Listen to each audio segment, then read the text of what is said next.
네, 트럼프 2기를 알리듯이 오늘 시장이 좀 변동성이 나타나고 있네요. 오늘 화요일에 잠금 해제는 이분과 함께 해보겠습니다. 발로 뛰는 숨은 고수죠. 그로스 리서치의 김주영 연구원 함께하고 있습니다. 연구원님 어서 오세요. 안녕하세요.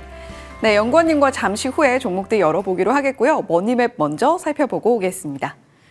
오늘 삼성전자 출발 좋았거든요. 그런데 지금은 보합으로 다시 내려온 상황이고요. SK하이닉스 1.18% 역시 장 초반에 3%까지도 상승폭을 만들어냈던 것과 대조되고 있습니다. 오늘 좀 걱정되는 섹터는 2차 전지 쪽인데요.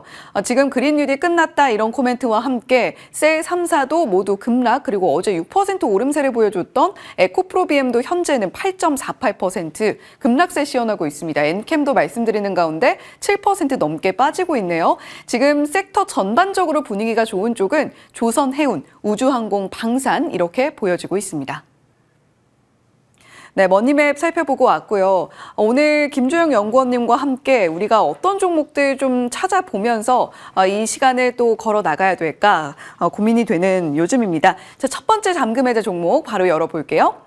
자, 오늘 에코프로 BM이 앞서서 좀 머니맵 살펴봤을 때 급락세를 시현하고 있는데 에코프로 머티가 오늘 첫 번째 주인공입니다. 전구체 공급망의 이동이라는 부제목이 붙어 있는데요. 첫 번째 키워드 바로 열어볼게요. 사실 오늘은 좀 2차 전지 섹터가 전반적으로 좀 하락하고 있는데 오히려 이럴 때일수록 점검을 해보면 좋을 것 같아요. 이 2차 전지 소재단의 전구체는 핵심이라고 할 수 있잖아요. 네, 맞습니다. 네, 전구체는 먼저 말씀드리자면은 전구체는 양극재에 단에서 양극재를 만들기 위한 원료라고 일단 보시면 되겠습니다. 그래서 일단은 에코프로 머티가 2차 전지용 하이니켈 양극재에서 전구체를 생산하는 전문 기업이라고 일단 보시면 되겠고요. 그래서 이 전구체가 양극재 전체에서 한 70% 정도의 원가를 차지를 하고 있고 배터리 원가 자체에서도 한 40% 정도로 큰 비중을 차지하고 있습니다. 그래서 전구체 자체로 봤을 때는 또 양극재 성능을 또 관리하는 또 중요한 요소이기 때문에 그런 부분에서 봤을 때 전구체가 굉장히 중요하다라고 이제 보시면 되겠는데요. 전 세계 전구체 시장은 이제 대부분 이제 중국에서 생산되고 있다라고 이제 보시면 되겠습니다. 그래서 여기 보이시는 제 자료를 가져왔었는데 여기 보이시는 자료를 보시면은 중국이 거의 한 90% 정도를 점유를 하고 있는 큰 시장이다라고 보시면 되겠고요. 중국 자체에서 한 1위에서 5위까지 업체가 다 4개 1위까지 5위 업체가 중에서 4개가 중국 업체를 차지하고 있는 점에서 봤을 때도 중국 위주의 시장이다라고 이제 보시면 되겠습니다. 그래서 그런 부분에서 봤을 때 중국이 굉장히 크게 과점을 하고 있는 상태인데 이런 변화 속에서 지금 제가 뒤에서 말씀드리겠지만 좀 이런 변화의 좀 흐름이 나타나고 있는 부분이 있어서 그런 부분을 좀 말씀드리도록 하겠습니다. 예. 전구체 어떻게 바라볼 것인가 그 부분 짚어주셨고요. 두 번째 키워드로 바로 이어가 보겠습니다. 자, 이번 키워드는요. IRA입니다. 이 부분이 조금 조정이 되지 않을까, 수정이 되지 않을까 맞아요. 우려감도 있는데 에코프로 머티를 볼 때 IRA는 어떻게 좀 살펴보면 좋을까요? 네. 그러니까 이전까지 계속 나왔던 좀 주가는 물론 떨어지긴 했습니다만 이전까지 계속 에코프로 머티의 그 포인트로 봤었던 부분이 IRA와 관련된 부분인데 오늘 트럼프가 당선이 되면서 좀 IRA에 관한 폐지나 축소에 관한 내용들이 많이 나오고 있기는 한데 제가 봤을 때는 IRA보다도 더 중요하게 봐야 될 부분 중에 하나는 솔직히 좀 미중 갈등과 관련된 중국 공급망을 좀 탈중국화하려는 시도들이 미국뿐만 아니라 유럽 전체적으로 나타나고 있는 부분들이 있어서 IRA가 중요한 포인트였지만 그 딴에 있는 또 다른 미중 공급망이 또 변화하고 있는 중국을 견제하고 있는 상황 속에서 그런 부분들을 좀 눈여겨보시면 좋을 것 같고요. 이 IRA에 대해서 좀 원래는 이제 $7,500 정도의 세액공제를 받는 이제 핵심 광물을 전구체도 핵심 광물에 속해 있다 보니까 전구체를 중국 외의 국가에서 그 수입을 해야지만 $7,500 세액공제를 받을 수 있었는데 이런 부분에서 조금 우려는 좀 있지만 이 기조 자체가 지금은 계속 전구체 공장을 국내로 계속 이동을 시키려고 하는 공급망의 변화가 있는 부분들이 있어서 그런 부분에서 봤을 때는 지속적으로 이어질 것 같고요. 실제로도 국내에 있는 많은 업체들이 지금 많은 생산 능력을 가지고 있습니다. 여기 제가 표를 보여주시면 포스코 퓨처엠부터 시작을 해서 피노, 에코프로 머티와 같은 LG 화학까지 포함을 해서 대부분의 업체들이 지금 그 전구체 생산 능력을 지금 증설시키려고 하고 있는 시도들이 지금 계속 나타나고 있습니다. 그리고 그 중에서 에코프로머티가 2030년도에 25만 톤 정도로 이제 생산을 하는 부분에 있어서 가장 이제 그 큰 규모를 차지를 하게 될 것 같고 전 세계 시장에서 한 시장 점유율 5위 정도를 차지를 할 것으로 보입니다. 중국은 이제 1위부터 5위까지 다 중국 업체고 유럽 업체였는데 에코프로머티가 5위 정도 차지할 수 있을 정도로 큰 부분을 차지할 수 있기 때문에 그런 부분에서 봤을 때는 지속적으로 에코프로머티를 지켜보시는 게 좋지 않을까라는 생각이 듭니다. 예, IRA에 대한 우려감, 결국 보조금을 받지 못하지는 않을까 이런 우려감인데 결국 우리가 좀 시선을 크게 키워서 미중 갈등 상황 속에서 탈중국화를 얼마나 박차를 가하고 있느냐 이쪽으로 시선을 돌릴 필요가 있다라고 말씀해 주셨습니다. 세 번째 키워드입니다. 수직 계열화인데요. 결국에는 기업 차원에서 에코프로 그룹 차원에서는 수직 계열화를 이뤄냄으로 해서 공급망을 안정시키고 또 생산 단가를 좀 낮추는 것이 중요하겠네요. 네, 맞습니다. 그 전구체에서 좀 가장 중요한 부분이 원가 경쟁력 부분인데 이 수직 계열을 통해서 에코프로머티가 좀 원가 경쟁력을 가져갈 수 있는 부분들이 있어서 가지고 왔고요. 이 회사 같은 경우에는 인도네시아 니켈 MHP 그 제련 업체에 이제 투자를 하면서 한 500억 원 정도를 투자를 했는데 지분이 한 28% 정도로 확보를 하고 있습니다. 그래서 이 MHP는 좀 설명을 드리면 니켈 수산화 침전물로 이제 니켈 원광을 가공한 후에 이후 단계 그 가공한 이후에 그 전구체를 가공한 니켈 원광을 가공한 이후의 단계라고 이제 보시면 되겠고요. MHP 내재화를 통해서 전구체 원가 경쟁력을 향상시킬 수 있을 것으로 어느 정도 기대가 되고 있는 부분들이 있습니다. 그리고 기존에 있었던 에코프로의 BM과 같은 양극재 업체들의 기존으로 납품하고 있는 부분들이 있고 그 외의 단위로도 납품할 수 있는 충분한 요소들이 있기 때문에 그런 부분에서도 수직 계열화가 이루어질 수 있는 부분이 크고 원가 경쟁력을 가져간다는 부분에서도 좀 매력적으로 볼 만한 부분들이 있다라고 말씀드리겠습니다. 네, 그렇다면 에코프로머티 어떻게 좀 가격 전략 가져가 보면 좋을까요? 네, 저는 한 13만 원 정도로 보면 좋을 것 같고요. 좀 전기차 업황 영향으로 좀 올해까지는 24년도까지는 실적이 안 좋고 25년도 상반기까지도 좀 실적이 안 좋다는 얘기들이 많이 나오고 있습니다. 근데 25년도 하반기부터는 좀 본격적으로 그 전기차에 대한 수요가 어느 정도 늘어날 수 있을 부분들 캐징이 어느 정도 끝나면서 실적이 좀 좋아질 수 있는 부분들이 나타나고 있는 애널리스트 보고서들이 많기 때문에 그런 부분에서 봤을 때는 좀 실적 개선세가 나타날 수 있고 주가는 그 전에 좀 움직이는 경향들이 있어서 한 13만 원 정도는 좀 볼만할 수 있지 않을까라는 부분에서 전달드리겠습니다. 네, 에코프로 그룹주들의 경우에는 올해 실적 턴어라운드에 대한 이야기들도 일부 보고서에서 나오고 있죠. 그러한 부분들에서 조금은 주가가 선행적으로 움직여준다면 목표가 13만 원 잡아봐도 좋겠다라는 관점 제시해 주셨습니다. 자, 두 번째 잠금 해제 종목으로 이어가 봅니다. 이번 종목은 슈프리마인데요. 네. 과도한 저평가 상태, 우리가 좀 놓치고 있는 종목들은 없는지 잠금 해제를 통해서 이렇게 살펴보고 있는데 첫 번째 키워드 열어봅니다. 자, 통합 보안 시스템입니다.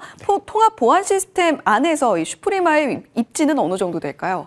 네. 먼저 말씀드리자면 세계 시장 점유율 1위를 차지하고 있는 업체입니다. 그래서 통합 보안 시스템이라고 좀 쉽게 얘기를 하자면 저희 출입 보안으로 좀 보시면 되겠습니다. 그래서 그 회사에 출근을 할 때 출입을 하게 될 때 그때 이제 뭐 지문을 찍고 들어가는 경우들이 많은데 지문이나 카드를 찍고 들어가는 경우들이 많은데 그때 들어가는 게 슈프리마 제품들이 전 세계에 뿌려져 있고 대부분이 우리나라에서도 좀 슈프리마 제품들이 많이 있다라고 이제 보시면 되겠습니다.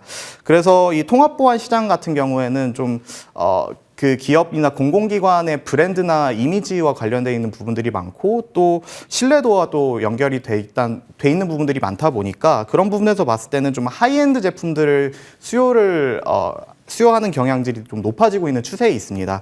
그래서 출입보안 시장에서 좀 높은 가격이라도 좀 신뢰성이 높은 제품을 추구하고 있는 상황이 놓여지고 있는데 슈프리마 같은 경우에는 프리미엄 시장에서도 세계 시장 점유율 1위를 차지하고 있기도 하지만 좀 더 봤을 때도 프리미엄 시장을 좀 겨냥하고 있는 부분들이 큽니다. 그래서 다른 제품들보다도 좀 단가가 높은 편이지만 그런 부분에서 봤을 때 좀 신뢰도가 있는 제품들을 많이 내고 있는 부분들이 있어서 그런 부분에서 봤을 때는 이제 시장이 그렇게 변화하고 있는 추세 속에서 그런 부분에서 좀 슈프리마를 눈여겨보면 좋지 않을까라는 부분에서 말씀드렸습니다. 네, 시장 점유율도 점유율이지만 시장 안에서 이 제품이 가지고 있는 신뢰도도 상당히 높다라는 점 짚어주셨고요. 두 번째 키워드입니다. 데이터 센터인데요. 이 키워드와 슈프리마는 어떻게 좀 구체적으로 연결될 수 있나요?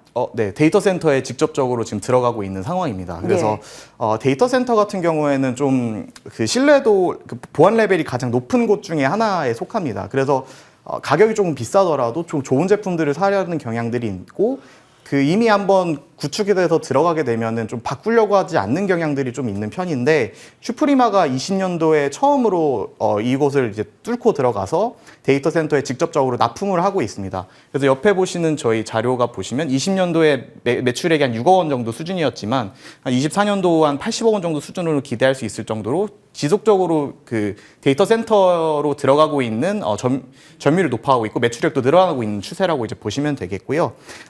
글로벌 1위부터 4위까지 데이터 센터 업체들한테 모두 납품을 하고 있는 상태여서 그런 부분에서 봤을 때 좀 경쟁력이 있다라고 보시면 되겠고요. 또 AI로 인해서 좀 데이터 센터와 관련된 구축들이 지금 늘어나고 있는 추세에 있습니다. 그래서 글로벌 업체에서도 그 납품 중인 동사가 좀 수혜를 받을 수 있는 부분들이 충분히 있고, AI 인프라 시장 같은 경우에도 지출되는 비용이 연평균 한 44% 정도로 성장할 것으로 전망이 되는 부분들이 있어서 그런 점에서 봤을 때 빠른 성장성도 보여줄 수 있는 부분들이 있는 편이다 보니까 상방은 충분히 열려 있다라는 부분에서 말씀드리고 싶었습니다. 네, 슈프리마 AI 데이터 센터에 대한 수요가 많이 언급이 되고 있는 가운데 직접적인 수혜주로도 우리가 슈프리마를 볼만하다라는 포인트 짚어주셨고요. 세 번째 키워드입니다. 자, 저평가 매력 앞서서 저희 부재 살펴볼 때부터 밸류에이션 지금 많이 낮습니다. 뭐 이런 이야기를 했었어요. 네. 어느 정도 수준인가요? 네, 시총이 지금 1,800억인데 현금을 지금 1,300억 가지고 있고요. 네, 앞으로도 성장성도 충분히 열려 있는 상태이다 보니까 그런 부분에서 봤을 때는 충분히 굉장히 매력적인 주가가 아닌가라는 부분에서 말씀드리려고 합니다. 그래서 24년도 실적 같은 경우에는 매출액이 한 1,000억 원에서 영업이익 한 200억 원 정도 수준으로 지금 기록할 것으로 예상이 되고 있고, 좀 약간 저평가받았던 부분들이 이전에는 좀 영업이익률이 지속적으로 낮아지고 있는 부분들이 있어서 이제 저평가가 된 부분들이 있는데, 영업이익률이 예전에는 한 17% 정도까지 낮아졌는데 올해부터 시작을 해서 20%대로 다시 반등이 나타나고 있는 부분들이 있습니다. 이 감소했던 이유는 이제 소프트웨어 관련된 R&D 투자로 이제 판관비가 증가하면서 영업이익률이 감소가 되었었는데, 24년도부터는 R&D에 관한 성과들이 R&D가 종료가 되고 좀 R&D에 관련된 성과들이 본격적으로 나타나는 시기가 오다 보니까 영업이익률 20%대를 유지할 수 있는 부분들이 충분히 있습니다. 그래서 그런 부분에서 봤을 때는 저평가 요소들이 어느 정도 사라지고 있는 부분들이 있고요. 그리고 그런 부분에서 봤으면 지금 PER 같은 부분에서도 6.4배 정도로 지금 불과한 정도입니다. 24년도로 봤을 때도 25년도로 갔을 때는 오히려 더 저평가가 되는 부분들이 있습니다. 그래서 이 PER 밴드 차트를 보시면은 거의 역사적으로 하단에 위치하고 있는 것을 또 볼 수 있는 부분이 있어서 성장성은 열려 있는데 지금 너무 주가가 낮아 있고, 그에 따른 하방에 대한 리스크는 어느 정도 다 그 주가에 반영되어 있다 보니까 하방은 열려 있고 상방은 열려 있는 투자를 하기 원하시는 분들이라면 슈프리마 한번 눈여겨보시는 게 좋지 않을까라고 말씀드리겠습니다. 네, 시장에서 한동안 좀 소외됐던 종목이기도 한데 슈프리마 이제는 PER 차트 상으로 봤을 때 역사적인 밸류 하단에 좀 위치해 있는 만큼 앞으로 상방이 좀 많이 열려 있지 않을까? 그리고 영업이익률도 20%대로 관리 가능하지 않을까? 이런 이야기 해주셨습니다. 자, 그렇다면 목표가 어떻게 잡아갈까요? 네, 저는 3만 원 정도로 보고요. 3만 원을 역사적으로 봤을 때 좀 그 기술적으로 차트를 봤을 때 3만 원 넘어가는 경우들이 좀 많이 없기는 했습니다. 근데 이 3만 원을 한번 뚫게 되면은 그 이후부터는 좀 주가가 올라가는 상승세가 계속 이어지지 않을까라는 부분에서 3만 원 일단 먼저 보시고 3만 원 이후부터 주가가 어떻게 움직이는지 한번 또 보시는 게 좋지 않을까라는 부분에서 3만 원을 가지고 왔고요. 그 실제로 나오는 그 애널리스트에 나오는 이제 목표가들 보면은 거의 한 3만 5천 원 정도까지도 보고 있는 부분이 있어서 실적 성장세가 지속적으로 이루어지고 있는 부분이고 하방 경직성이 어느 정도 하방이 막혀 있는 상태이기 때문에 그런 부분에서 봤을 때는 좀 매력적인 부분이 충분히 있다라고 말씀드리겠습니다. 네, 연구원님께서 말씀해 주셨던 것처럼 지난해 연말부터 이 슈프리마 조금씩 우상향으로 올라와주는 모습 보여주고 있습니다. 그런 관점에서 목표가 3만 원 잡아보면 좋을 것 같다라는 관점 제시해 주셨으니까요. 가격 전략까지 참고해 보시면 좋겠네요. 지금까지 화요일의 잠금 해제 그로스 리서치의 김주영 연구원과 함께했습니다. 오늘 말씀 고맙습니다. 네, 감사합니다.